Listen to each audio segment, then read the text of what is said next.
Pablo Escobar, Colombia. Pablo Escobar established the Medellín cartel in the 1970s, capitalizing on the growing demand for cocaine in the United States. By the mid-1980s, his organization controlled an estimated 80% of the global cocaine market, generating approximately $420 million a week in revenue. Escobar purchased massive tracts of land, including the 7,400-acre Hacienda Nápoles, and funded public works in Medellín to cultivate public support. His strategy for dealing with law enforcement and politicians was plata o plomo, silver or lead. When the Colombian government, pressured by the U.S., moved toward extradition treaties, Escobar launched a campaign of narco-terrorism. His operatives assassinated a minister of justice, a presidential candidate, and bombed Avianca Flight 203, killing 107 people. A dedicated task force known as the Search Block was formed specifically to dismantle his operation. On December 2, 1993, Search Block personnel tracked Escobar's radio transmission to a middle-class neighborhood in Medellín. He was shot and killed while attempting to flee across the rooftops. Joaquín El Chapo Guzmán, Mexico. Joaquín Guzmán Loera took control of the Sinaloa cartel following the arrest of early Mexican plaza bosses. Guzmán differentiated his operations through logistics, specifically the construction of sophisticated, air-conditioned smuggling tunnels under the U.S.-Mexico border. He also utilized jalapeno cans, fishing boats, and submarines to move multi-ton shipments of cocaine, heroin, methamphetamine, and marijuana. Now, Guzmán's historical footprint is marked by violent territorial wars against the Juarez and Tijuana cartels, resulting in thousands of casualties. He was arrested in Guatemala in 1993, but escaped from the Puente Grande maximum security prison in 2001, reportedly hidden in a laundry cart. Apprehended again in 2014, he orchestrated a second escape in 2015 through a mile-long tunnel dug directly under the shower in his cell at Altiplano Prison. Mexican Marines recaptured him in 2016 following a shootout in Los Mochis. He was extradited to the United States in 2017. Convicted on 10 counts, including engaging in a continuing criminal enterprise, and is serving a life sentence at ADX Florence in Colorado. Amado Carrillo Fuentes, Mexico. Amado Carrillo Fuentes earned the moniker El Señor de los Cielos, Lord of the Skies, by fundamentally changing how cocaine crossed international borders. After assassinating his boss, Rafael Aguilar Guajardo, to take control of the Juarez cartel, Carrillo Fuentes bypassed standard smuggling methods by purchasing a fleet of Boeing 727 passenger jets. He flew these aircraft directly from Colombia to Mexican airports, loaded with tons of cocaine, before moving the product overland into the United States. During his peak, he operated a multi-billion-dollar enterprise and was the primary transport mechanism for the Colombian cartels. As the U.S. and Mexican governments closed in, Carrillo Fuentes attempted to undergo extensive facial reconstruction and liposuction at a clinic in Mexico City in July 1997 to alter his appearance. He died on the operating table from complications related to the anesthesia. Months later, the bodies of the physicians who performed the surgery were found encased in concrete inside steel drums. Carlos later Colombia. Carlos later transformed the logistics of the Medellín cartel. Before later, cocaine was primarily smuggled by human mules on commercial flights in small quantities. Later realized the potential of using small aircraft flying low to evade radar. He purchased property on Norman's Cay, a small island in the Bahamas, and turned it into an exclusive refueling hub and heavily guarded transit point for cocaine-laden planes heading to Florida. The operation resulted in tons of cocaine entering the U.S. daily. Later was a vocal admirer of Adolf Hitler and formed his own neo-Nazi political party in Colombia, the National Latin Movement. His erratic behavior and high profile drew intense scrutiny from the DEA. In 1987, Pablo Escobar, viewing later as a liability, allegedly provided his location to Colombian authorities. Later was arrested, quickly extradited to the United States, and sentenced to life without parole plus 135 years. He agreed to testify against Panamanian dictator Manuel Noriega, in 1992, resulting in a reduced sentence. He was released in 2020 and deported to Germany. Miguel Angel Felix Gallardo, Mexico. Miguel Angel Felix Gallardo, known as El Padrino, the Godfather, was the architect of the modern Mexican drug trade. A former federal police officer, he founded the Guadalajara cartel in the late 1970s and monopolized the illegal drug trade across the U.S.-Mexico border. He instituted a system where different border territories, or plazas, were controlled by designated regional bosses, uniting previously fractured smuggling operations. Felix Gallardo secured protection by systemically corrupting high-level Mexican officials. When DEA agent Enrique Kiki Camarena discovered the cartel's massive marijuana plantations, Felix Gallardo ordered his abduction. Camarena was tortured and murdered in 1985. The U.S. government launched Operation Leyenda in response, bringing unprecedented pressure on the Mexican government. Before his arrest in 1989, Felix Gallardo divided his empire among his lieutenants to ensure its survival, directly creating the Sinaloa, Juarez, and Tijuana cartels. He remains incarcerated in a Mexican maximum security prison, Griselda Blanco, Colombia. Griselda Blanco operated as a primary figure in the Miami drug wars of the 1970s and 1980s. Associated with the Medellín cartel, she established early distribution networks in New York and Florida long before Pablo Escobar reached his peak.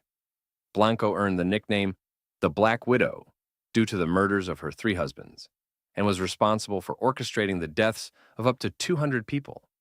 She introduced extreme violence to the Miami drug trade, utilizing cocaine cowboys, and inventing the drive-by motorcycle assassination technique, where a pillion rider would shoot targets in public spaces. The violence surrounding her operations, culminating in incidents like the Dadeland Mall shootout, forced the U.S. government to establish the CENTAC 26 task force. Blanco was arrested in California in 1985 and served nearly 2 decades in U.S. prisons before being deported to Colombia in 2004. In 2012, at age 69, she was assassinated in Medellín by a killer riding a motorcycle. Kunsa, Myanmar. Kunsa, born Changchi-fu, dominated the opium and heroin trade in the Golden Triangle, the mountainous region where the borders of Myanmar, Thailand, and Laos intersect. For over 3 decades, he commanded the Shan United Army, a heavily armed militia with thousands of soldiers, framing his drug operations as a legitimate struggle for the independence of the Shan state. By the late 1980s, Kunsa controlled an estimated 70% to 80% of the heroin entering the United States. He operated massive heroin refineries in the jungle, protected by surface-to-air missiles. The U.S. government indicted him in 1989 and placed a $2 million bounty on his head. Facing pressure from the Myanmar military and rival ethnic factions, Kunsa negotiated a surrender to the Burmese government in 1996. He was never extradited to the United States. Instead, he lived the remainder of his life in a luxury compound in Yangon, with investments in real estate and construction, dying of natural causes in 2007. Rafael Caro Quintero, Mexico. Rafael Caro Quintero co-founded the Guadalajara cartel alongside Miguel Angel Felix Gallardo. He was specifically responsible for the cartel's massive agricultural operations. His primary asset was Rancho Buffalo, a 2,500-acre marijuana plantation in Chihuahua, worked by 10,000 farmers, generating hundreds of millions of dollars. When DEA agent Kiki Camarena coordinated a raid by Mexican soldiers that destroyed the Buffalo complex in 1984, Caro Quintero sought immediate retaliation. He participated directly in Camarena's kidnapping, torture, and murder in 1985. Caro Quintero fled to Costa Rica, but was apprehended shortly after and sentenced to 40 years in a Mexican prison. In a deeply controversial ruling in 2013, a Mexican federal court released him on a jurisdictional technicality after he served 28 years. The U.S. government immediately issued new warrants and added him to the FBI's 10 most wanted fugitives list. He returned to drug trafficking in Sonora until the Mexican Navy tracked him down and recaptured him in July 2022. Gilberto Rodriguez, Orejuela, Colombia. Gilberto Rodriguez Orejuela, now known as the chess player, formed the Cali cartel as a direct counterpoint to the Medellín cartel. While Pablo Escobar relied on terrorism and public assassinations, Gilberto utilized bribery, political infiltration, and a corporate structure. He compartmentalized the cartel's operations into independent cells for production, logistics, and money laundering, making it highly resilient to law enforcement. Under his direction, the Cali cartel invested heavily in legitimate businesses, including pharmacies and banks, to mask their revenue. Gilberto authorized the systematic wiretapping of politicians, rival cartels, and the police to maintain leverage. The cartel gained political protection by secretly funneling millions of dollars into the 1994 presidential campaign of Ernesto Samper. Following extreme pressure from the United States, Colombian authorities located Gilberto, hiding in a hollowed-out television cabinet in his home in 1995. He was extradited to the U.S. in 2004, pled guilty to conspiracy to import cocaine, and died in a North Carolina federal prison in 2022. Miguel Rodriguez Orejuela, Colombia. Miguel Rodriguez Orejuela operated as the younger brother of Gilberto and the operational manager of the Cali cartel. While Gilberto managed the long-term strategy and political connections, Miguel controlled the day-to-day logistics, managing the cocaine laboratories in the Amazon, the shipping routes out of Buenaventura, and the distribution networks in New York and Miami. After the fall of Pablo Escobar in 1993, Miguel and his brothers seized the vacuum, taking control of approximately 80% of the cocaine supplied to the United States and 90% of the European market. Miguel maintained a heavily fortified security apparatus and corrupted a vast network of police officers. He was arrested 2 months after his brother in 1995, discovered by Colombian police hiding in a secret compartment built into a closet wall. Like Gilberto, Miguel was extradited to the United States in 2005. He accepted a plea deal to protect his family members from prosecution and is currently serving a 30-year sentence in a U.S. federal penitentiary. Ismael El Mayo Zambada Garcia, Mexico. Ismael El Mayo. Zambada Garcia spent over 50 years in the Mexican drug trade without spending a single day in prison until 2024. He began his career under the Guadalajara cartel before partnering with Joaquin El Chapo Guzman to build the Sinaloa cartel. Zambada acted as the cartel's chief logistician, focusing on multi-ton shipments of cocaine via maritime routes and managing the organization's wholesale distribution hubs in Chicago and Los Angeles. He maintained a low public profile, avoiding the flashy lifestyle of his peers, and relied heavily on corrupting politicians and military commanders to secure his operations. While El Chapo handled the armed wings and public wars, Zambada ensured continuous cash flow and operational stability. He spent decades hiding in the rugged mountains of Sinaloa. In a shocking turn of events in July 2024, Zambada was arrested at an airport in Texas after allegedly being tricked into boarding a flight to the U.S., carried by a member of the Guzman family. Frank Lucas, U.S. Frank Lucas controlled a significant portion of the heroin market in Harlem, New York, during the late 1960s and early 1970s. He circumvented traditional Italian-American mafia suppliers by purchasing directly from sources in Southeast Asia's Golden Triangle. Lucas claimed he smuggled the heroin, branded as Blue Magic, into the United States, using the coffins of deceased American servicemen returning from the Vietnam War. While the military plane route was a reality, the specific cadaver claim has been disputed by his co-conspirators and law enforcement, who state the drugs were hidden in furniture. By eliminating the middleman, Lucas provided higher purity heroin at lower prices, generating up to $1 million a day at his peak. Thus, a task force led by Detective Richie Roberts raided his New Jersey home in 1975, finding hundreds of thousands of dollars in cash. Lucas was sentenced to 70 years, but became an informant, providing evidence that led to the convictions of dozens of corrupt NYPD officers. His sentence was reduced, and he was released in 1981. Paul Lear Alexander, U.S./Brazil. Paul Lear Alexander, known as El Perito Loco, the Crazy Bird, was a Brazilian-born trafficker who played both sides of the law during the 1980s. Operating out of Miami, Alexander smuggled millions of dollars worth of cocaine for the Medellín and Cali cartels. Simultaneously, he worked as an active, highly paid informant for the DEA. Alexander used his position with the DEA to eliminate his cartel rivals. He would provide the coordinates of rival smuggling planes and boats to U.S. authorities, ensuring their seizure, which in turn allowed his own shipments to proceed unhindered and elevated his status within the cartels. He lived a life of extreme luxury, owning ranches in Brazil and estates in the U.S. The DEA eventually uncovered his double cross, and he was arrested in 1993. Alexander served 12 years in U.S. federal prison before being deported to Brazil in 2005, where he was immediately sentenced to an additional 42 years for local crimes.